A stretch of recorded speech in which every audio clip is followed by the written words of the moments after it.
ఈరోజు మన తోటి ఉద్యోగస్తుడు ఏకాంబరం గారు సెక్రటరియట్లో డేటా ఎంట్రీ ఆపరేటర్గా అవుట్సోర్సింగ్ విధులు నిర్వహిస్తున్నారు రెవెన్యూ డిపార్ట్మెంట్లో. నిన్న అస్వస్థతగా ఉందని చెప్పి ఆరోగ్యం కంచన్ బాగ్లో ఉన్న డిఆర్డీ దగ్గర కంచన్ బాగ్లో ఉన్నటువంటి అపోలో హాస్పిటల్లో వెళ్ళడం జరిగింది. సో అక్కడ ఉన్నటువంటి డాక్టర్లు మన గతంలో ఒక సినిమా కూడా చూసాం ఈ మాఫియా మీద, శంకర్ దాదా మన సినిమాలో, మన స్టాలిన్ సినిమాలో చిరంజీవి గారు చూపించారు. అంతా హడావుడిగా మొత్తం చేసేసి డబ్బుల గురించి చివరికి బాడీని పెట్టడం జరుగుతుంది. అదే సినిమాలో జరిగినటువంటి సన్నివేశాలన్నీ ఇలా కళ్ళకు అద్దగట్టినట్టుగా ఒక తోటి అవుట్సోర్సింగ్ ఎంప్లాయీలకి ఇలా చూపించి ఇన్సూరెన్స్ డబ్బులు క్లెయిమ్ చేసి లేనిటువంటి రోగాన్ని సృష్టించి ఇలా స్టంట్ ఆపరేషన్ చేసి ఇలా బాడీని ఇంటికి పంపించారు. ఇలా అంటే ఎంత దుర్మార్గం జరుగుతుందంటే ఇలా మన మెడికల్ మాఫియా, ఇలా అపోలో హాస్పిటల్ అధికారులకు ప్రభుత్వం దీన్ని ఒక తక్షణమే స్పందించి ఈ విషయాన్ని మీద స్పందించి ఏ హాస్పిటల్ అయితే హాస్పిటల్ సీజ్ చేసి అలా కుటుంబానికి ఖచ్చితంగా న్యాయం చేయాలని చెప్పి మేము ఒక తోటి అవుట్సోర్సింగ్ ఉద్యోగస్తుడిగా తెలంగాణ రాష్ట్ర అవుట్సోర్సింగ్ జేఏసీ పక్షాన ఇవాళ ప్రభుత్వాన్ని గట్టిగా డిమాండ్ చేస్తా ఉన్నాం. ఈ విషయం మీద ప్రభుత్వం స్పందించకపోతే మాత్రం తొందరలోనే ఆ హాస్పిటల్ వారిని కూడా మేము ఖచ్చితంగా హాస్పిటల్ ముందు భారీ ఎత్తున అన్న ఆధ్వర్యంలోనే మేము మీడియా వాళ్ళందరినీ పిలిచి అక్కడ ధర్నా చేసి వాళ్ళ యొక్క సంబంధించినటువంటి ఏదైతే జరిగిందో అన్యాయం కుటుంబానికి అలా న్యాయం జరిగేంత వరకు ఖచ్చితంగా మేము పోరాడతాం. ఒకసారి అర్థం చేసుకొని ప్రజలారా, ఇది ఒక ఉద్యోగస్తులు జరిగిందనే కాదు, మిగతా ప్రజలు కూడా గమనించండి ఎంత మాఫియా జరుగుతుందంటే మెడికల్ మాఫియా.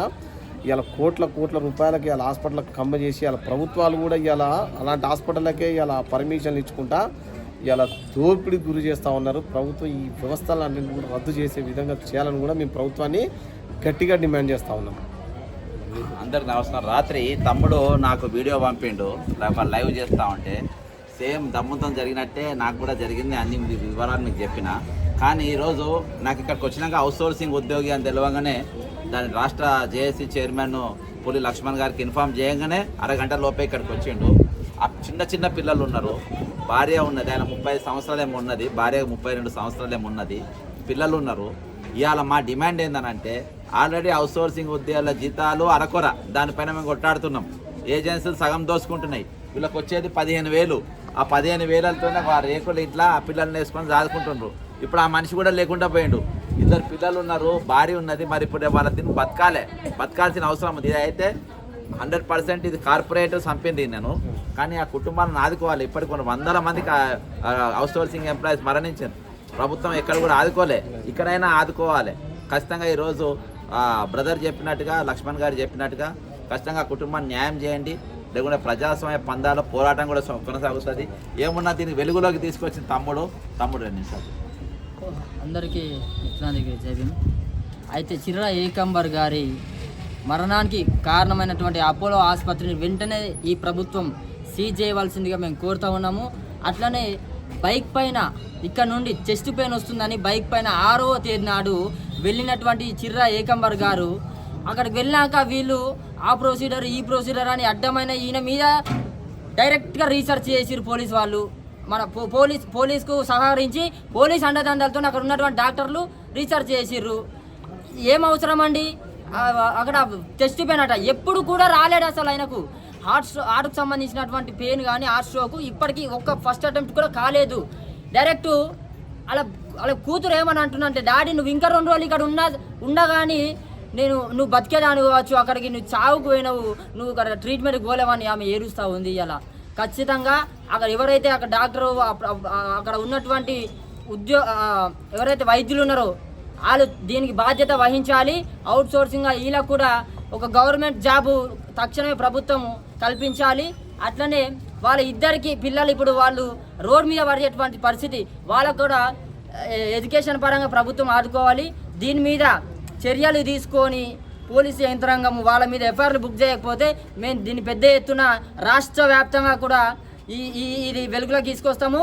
ఖచ్చితంగా అపోలో హాస్పిటల్ని ముట్టడిస్తామని ఈ సందర్భంగా తెలియజేస్తున్నాం.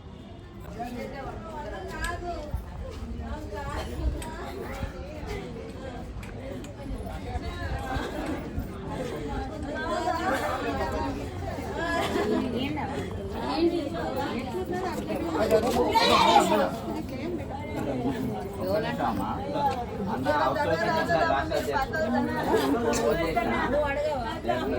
రెవెన్యూ డిపార్ట్మెంట్ అన్న వాళ్ళ భార్య ఆ పిల్లలే వాళ్ళ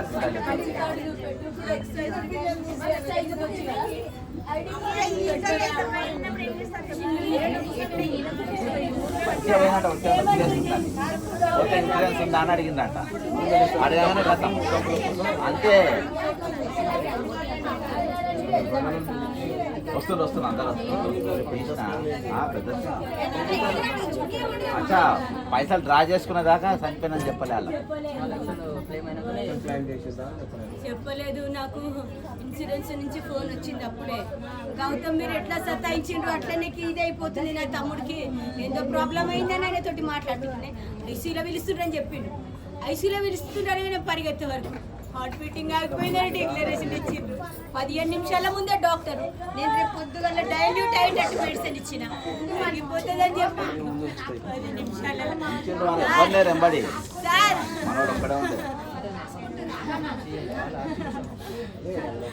నా తమ్ముడి మెడికల్ మాస్టర్ అపోలో వాళ్ళు చేసిన మెడికల్ మాస్టర్. ఇది మీడియా చెప్తారు, ఎవరికి చెప్తారు, ఏం చేస్తారో చెప్పుండ్రి. ఇది 100% మెడికల్ మాస్టర్. అపోలో వాళ్ళు నా తమ్ముడి బాడీ తోటి రీసెర్చ్ చేసుకురు 2 hours. మా పాప చెప్తానే ఉంది, అమ్మ మా పాపకు స్టంట్ వేస్తే ఈ ప్లేస్ లో ఉండాలి, వాళ్ళందరూ ఇక్కడ కూర్చొని ఆ డాక్టర్ ఏదో ఎక్స్ప్లెయిన్ చేస్తుండమ్మా అని చెప్తే, అమ్మ మన టెన్షన్ లో మనకున్నాం, అవేందమ్మా వాళ్ళు ఏం చేస్తారో మనకు తెలియదు కదా అని ఆపిన. కానీ వాళ్ళు రీసెర్చ్ చేసుకున్నారు. నా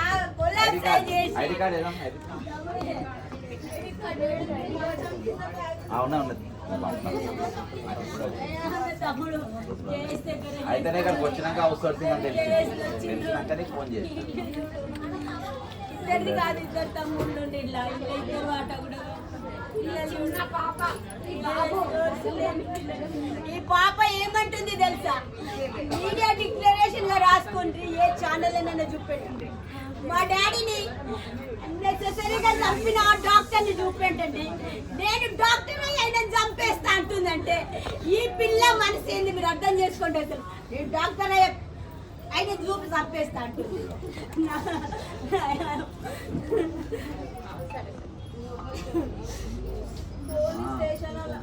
పోలీసు వాళ్ళందరూ గేమ్ ఆడింది, పోలీస్ డిపార్ట్మెంట్ మొత్తం గేమ్ అయిపోయింది, గేమ్ ఆడింది. ఏం లేదు, మీకు న్యాయం చేస్తాం, మేనేజ్మెంట్ పిలిపిస్తాం, మాట్లాడతామని 6 hours రాష్ట్ర అధ్యక్షుడు గట్టిగా కొట్టాడతారు. అవుట్ సోర్సింగ్ అని తెలుసుకుంటా అన్న ఫోన్ చేయగానే వచ్చిండు.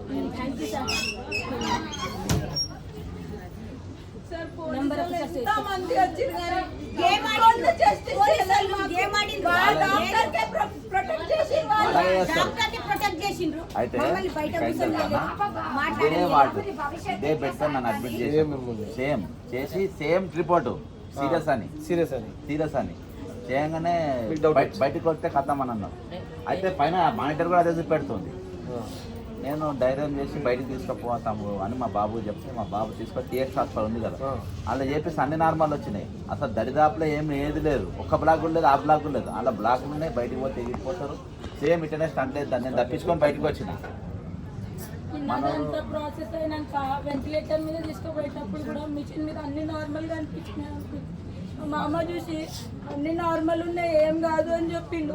అంత వాళ్ళ వాళ్ళు సెట్ చేసి పెట్టింది. అంత నార్మల్ ఉంటే బెలూన్ ఎందుకు పంప్ చేసుకుంటూ వస్తారు వాళ్ళు? వెంటిలేటర్ పెట్టి బెలూన్ పంప్ చేసుకుంటూ వచ్చిండ్రు. ఇదేంటప్పుడు మా మరదలు అడిగింది, వెంటిలేటర్ పెట్టినాక బెలూన్ ఎందుకు పంప్ చేస్తారని మా మరదలు అడిగింది.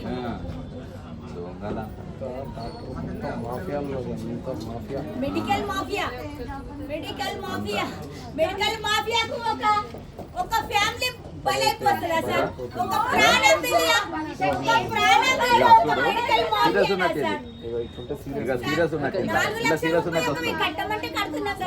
సేమ్ అదే బెడ్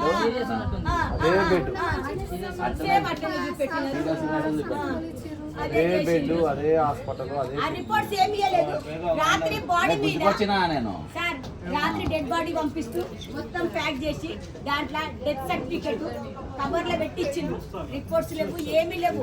అది ఏదో పేపర్ పెట్టి నేను అంబులెన్స్ ఎత్తి చూసినాక పేపర్ తీసుకుంటే దాని మీద డెత్ సర్టిఫికెట్ అని చెప్పి రాసి ఇచ్చిండు సార్. చేయలే కూడా కనీసం ఇదమ్మ మీద డెత్ సర్టిఫికెట్ అని డెడ్ బాడీని చుట్టేసి బాడీకి పెట్టించిండు సార్. ఇది ఎక్కడన్నా ప్రొసీజరా సార్? ఇది ఎక్కడైనా ప్రొసీజరా? కావాలా మా హస్బెండ్ కి అమ్మాయికి పిల్లలకి జస్టిస్ చేయండి. మీడియానా ఏడా తెలియదు. నా మరదలకి నా పిల్లలకి జస్టిస్ కావాలి. అనుకోకుండా అన్న కూడా వచ్చిండు. ఖచ్చితంగా పిల్లల కన్నా మనమైతే పోయినాన్ని తీసుకురాలేము కానీ వాళ్ళ న్యాయం తట్టిగా మాత్రం మన పని అదేందా. ఖచ్చితంగా యూనియన్ తీర్పు గట్టిగా కొట్టాడదాం. అలా ఎంత దూరం పోనా అంత దూరం పోయింది. అదేం కాదు అర్థమైందా. మేము ఉంటాం బయట కూర్చో. శ్రీచంద్ సార్ తోటి డిస్ట్రిక్ట్ లెవెల్ మెడికల్ బోర్డు కానీ కంప్లైంట్ పెట్టి ఎట్లా పెట్టానో నేను చెప్తాను మీకు తర్వాత. ఇప్పుడు అందరూ అన్నీ అయిపోయినాక మనం ఎట్లా చేయాలో చేద్దాం. పోలీస్ వాళ్ళ కంప్లైంట్ ఇచ్చినాం సార్. ఇస్తే వాళ్ళు ఏమన్నారంటే బాడీ నేను పోస్ట్ మార్టం పంపుతేనే నేను ఎఫ్ఐఆర్ బుక్ చేయనికుంటది, లేకపోతే నేను తీసుకోమన్నారు.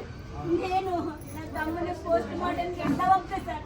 నవ్వుకుంటా ఐసీ పంపించాడు.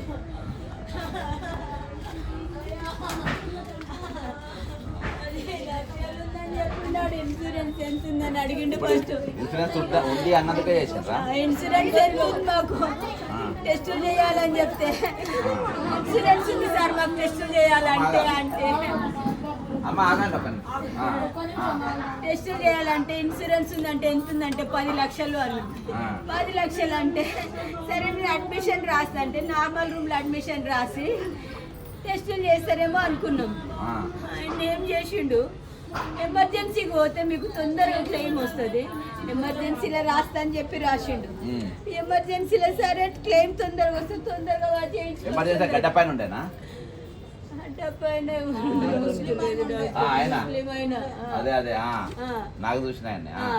అందులో చేసిండ్రు. అందులో ఒక 2-3 గంటలు పెట్టిండ్రు. పెట్టిన తర్వాత ఐసీయూకి షిఫ్ట్ చేస్తున్నాం అన్నారు. ఐసీయూకి ఎందుకంటే మంచిగున్న పేషెంట్ కు టెస్ట్ లోకి వస్తాం. ఐసీయూ ఎందుకంటే మీకు ఇన్సూరెన్స్ తొందరగా క్లెయిమ్ రావాలంటే ఐసీయూలు ఉంటే మీకు తొందరగా వాళ్ళు అప్రూవల్ ఇస్తారని చెప్పిండ్రు. పిచ్చోళ్ళం సార్ మేము. పొద్దుకి ఐసీయూకి ఇవన్నీ మనకి ఎందుకు బయట చేయించుకుందాం అని కూడా రాలేదు. సరే కదా ఐసీయూలో పెడితే మమ్మల్ని ఒకరిని పోనిస్తలేరు, ఒకరిని రానిస్తారు, ఏం లేదు. ఐసీయూలో ఒక సిలైన్ కూడా ఎక్కించలేదు మా తమ్మునికి.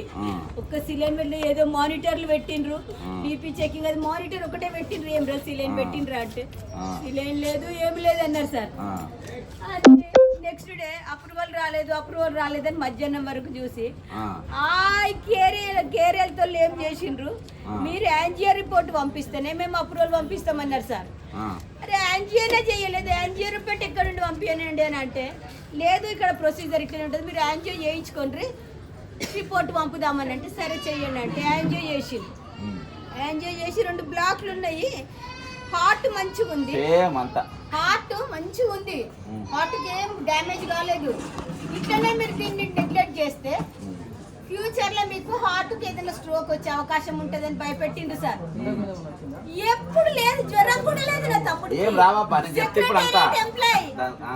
నా తమ్ముడు సెక్రటరియట్ ఎంప్లాయ్ జేఎస్ ల దగ్గర చేస్తాడు.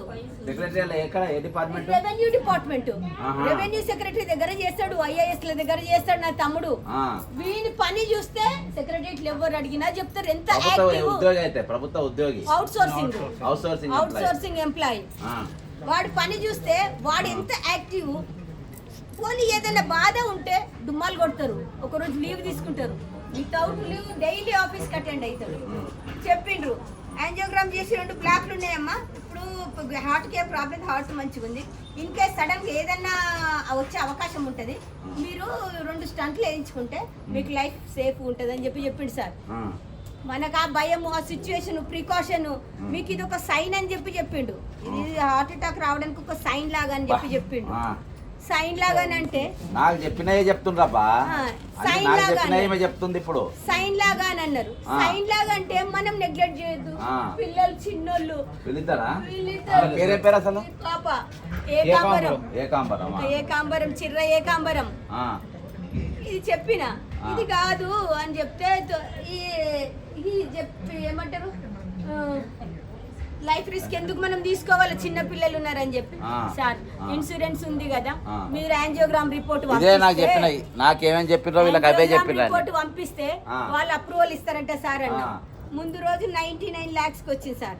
99 lakhs మేము చెయ్యము అని అన్నారు. మళ్ళీ నెక్స్ట్ డే మార్నింగ్ మేము ఇన్సూరెన్స్ సారీ 99,000 99,000 వచ్చింది. 4,31,100కి అప్రూవల్ పంపిండ్రు, నా దగ్గర ఉంది. 4,31,100కి అప్రూవల్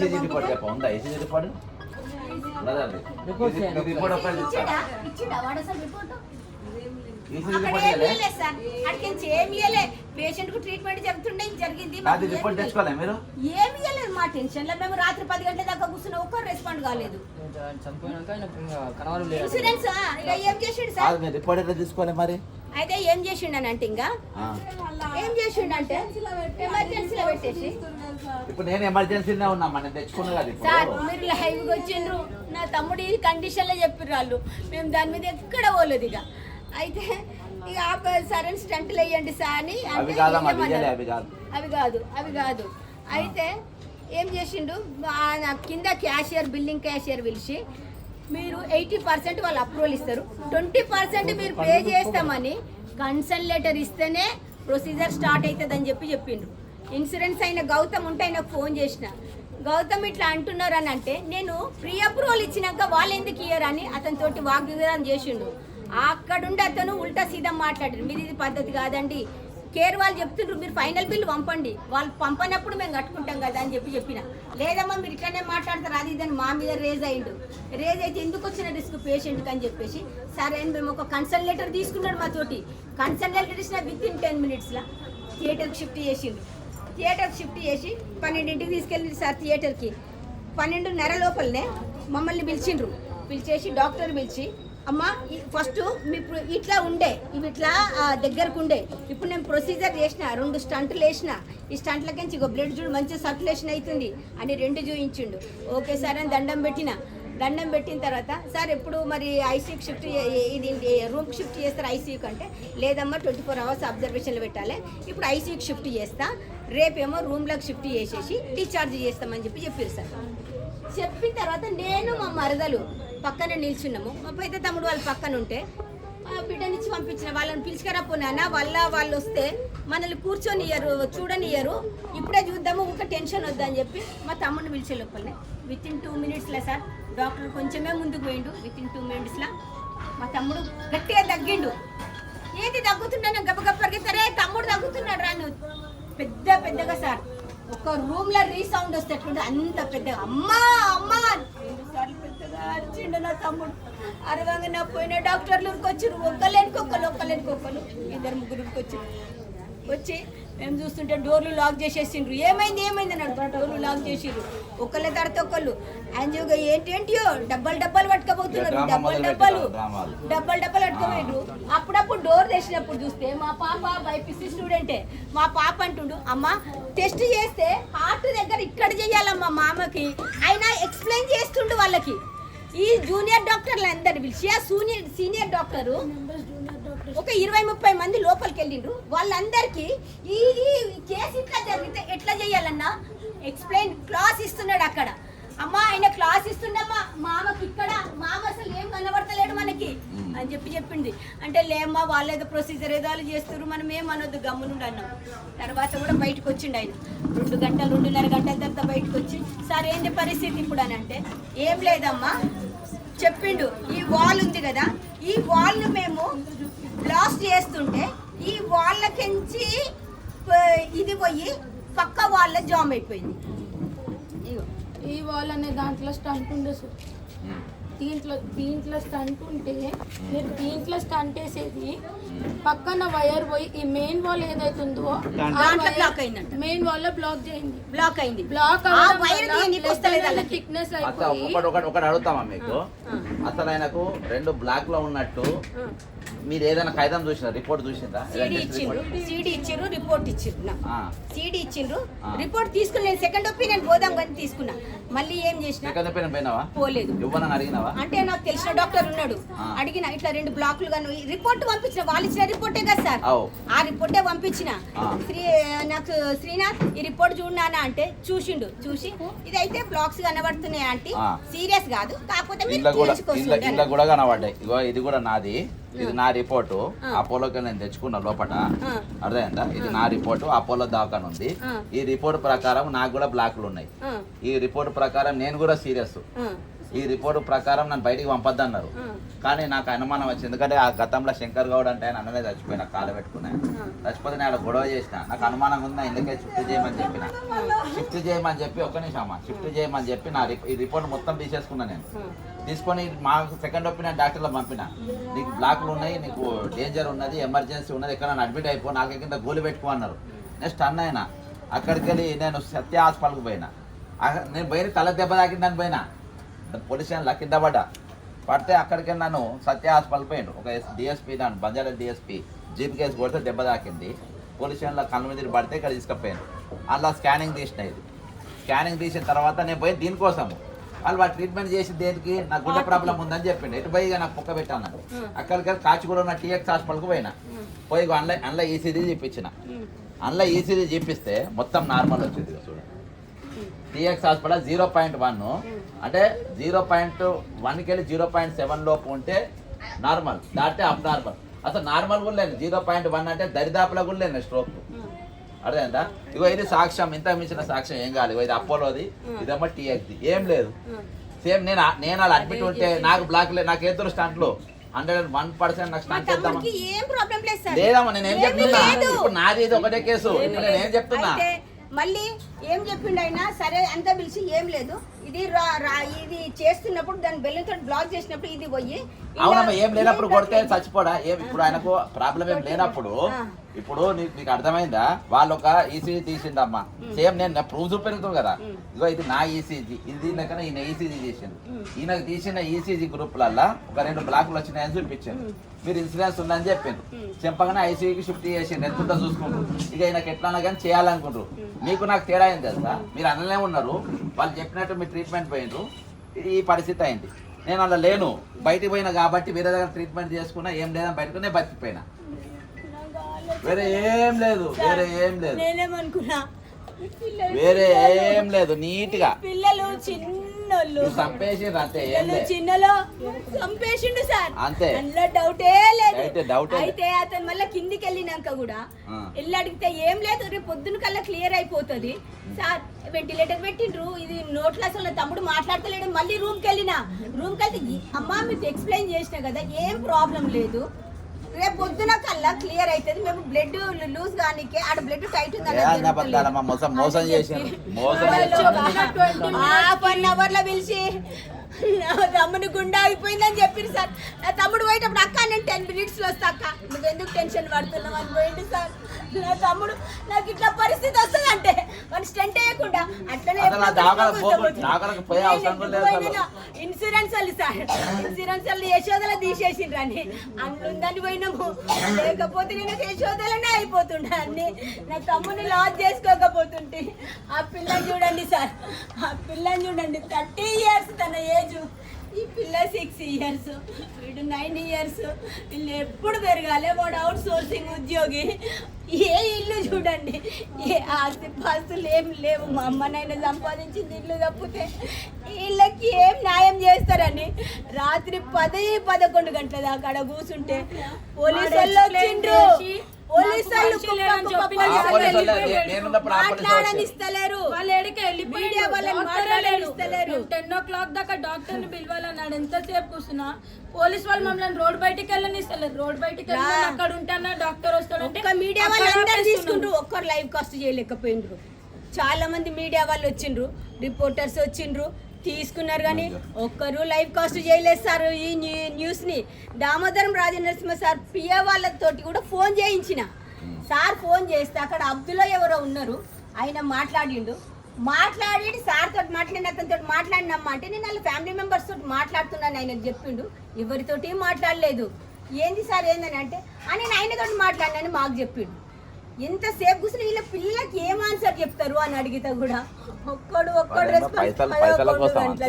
పైసల కోసం ఒక డాక్టర్ కానీ ఒక హాస్పిటల్ మేనేజ్మెంట్ కానీ రెస్పాండ్ అవ్వడం కాదు కదా. ఇట్లా అయింది, మేము ఏమన్నా చేస్తాము, మేము డాక్టర్ దోశ తినమంటే డాడీకి దోశ తినిపిస్తుంది. హెల్మెట్ ఇచ్చి డాడీ 3 రోజులు నన్ను రైడ్ తిప్పలే, నన్ను రైడ్కి తీసుకోవా అని అడుగుతుంది. డాడీ ఏమో నేను స్కూల్కి పోవాలి నీళ్ళు పెట్టు డాడీ అని అడుగుతుండ్రు. ఈ పిల్లలకి ఏమన్నా అర్థం చేసుకునే స్టేజ్ సార్ వాళ్ళది. నేనేం చేయాలన్నా పిల్లలకి న్యాయం చేయండి. హాస్పిటల్లో నా తమ్ముడు లాస్ అయినట్టు ఏ ఫ్యామిలీ కూడా ఎవరిని లాస్ కాకుండా చూడండి. నాదైతే ఇదే అభ్యర్థన నా ఫ్యామిలీ తరఫున. తప్పకుండా అమ్మా, నేను అవుట్ సోర్సింగ్ వాళ్ళ కోసం కూడా మేము కొట్టాడుతున్నాము. ఖచ్చితంగా ఈయనకు న్యాయం జరిగేటట్టు చేద్దాము. ఇదైతే నేను సాక్ష్యాలు ఎందుకు పట్టుకొచ్చినట్టే నాకు అవుట్ సోర్సింగ్ ఎంప్లాయ్ అని తెలియదు. అవుట్ సోర్సింగ్ మేము వాళ్ళ యూనియన్ ఉన్నది, వాళ్ళకు కూడా ఇన్ఫార్మ్ చేస్తా, వాళ్ళకు కూడా రప్పిస్తా. మీ కుటుంబంతో నేను ఒక పని మీద వచ్చిన అనుకోకుండా అవుట్ సోర్సింగ్ ఎంప్లాయ్ వెళ్ళిండు. వాళ్ళ తరఫున వాళ్ళ అసోసియేషన్ కొట్టాడుతూ వాళ్ళకి మేము సపోర్ట్ ఉన్నాము. ఖచ్చితంగా వాళ్ళకి చేద్దాము, న్యాయం చేద్దాం. ఏం కాదు, నేను మళ్ళీ కూడా వస్తాను. నేను చూపెడదామని చెప్పి ఎందుకంటే వేరే వాళ్ళు తెలిపాలని చెప్పొచ్చిన. నాకు తెలుసు మీడియాలకి నేను ఎవరు వేయరా, ఎందుకంటే అపోలోడు కదా, ఎవరు వేయడదానే అందుకని నేనే చేసుకొని వద్దామని చెప్పొచ్చు. కార్యక్రమాలు అయిపోయింది వస్తాం, ఏం కాదు, మనం చూద్దాం. దేవుడు వాళ్ళ అన్న